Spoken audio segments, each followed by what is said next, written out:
আজকে আমরা কথা বলবো আমেরিকার পরিবেশ আন্দোলন নিয়ে।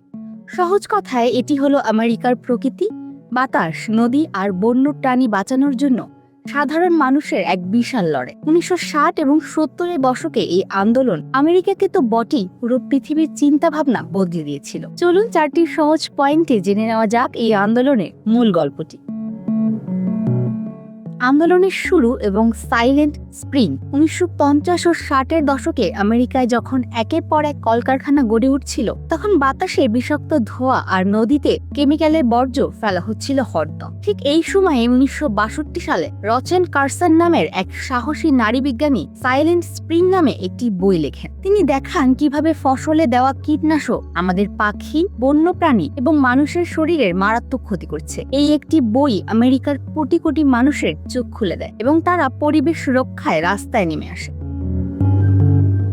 জনগণের এই ক্ষোভের সবচেয়ে বড় বহিঃপ্রকাশ ঘটে 1970 সালের 22 এপ্রিল। এদিনে আমেরিকার প্রায় 2 কোটি মানুষ, যা তৎকালীন জনসংখ্যার প্রায় 10%, দূষণের বিরুদ্ধে রাস্তায় নেমে বিক্ষোভ করে। ইতিহাসে এটিই ছিল প্রথম ধরিত্রী দিবস বা আর্থ ডে। স্কুল, কলেজ, বিশ্ববিদ্যালয়ের ছাত্র থেকে শুরু করে সাধারণ মানুষ এই আন্দোলনে যোগ দেয়, যা আমেরিকার সরকারকে বড় ধরনের পদক্ষেপ নিতে বাধ্য করে।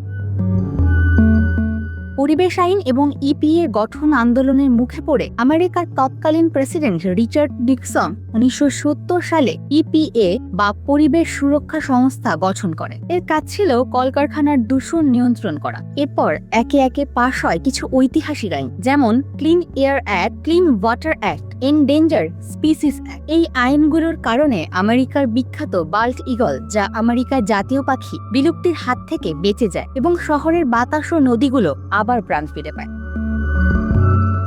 আধুনিক চ্যালেঞ্জ এবং জলবায়ু পরিবর্তন 70-এর দশকের সেই আন্দোলন আজ আরো বড় রূপ নিয়েছে। এখন লড়াইটা শুধু আমেরিকার ভেতরের দূষণ কমানো নয়, বরং পুরো পৃথিবীর জলবায়ু পরিবর্তনে এবং বৈশ্বিক উষ্ণতা রোধে। আমেরিকা এখন কয়লা ও তেলের মতো জীবাশ্ম জ্বালানি বাদ দিয়ে সৌরশক্তি এবং উইন্ড মিলের মতো পরিবেশ বান্ধব গ্রিন এনার্জির দিকে ঝুঁকছে।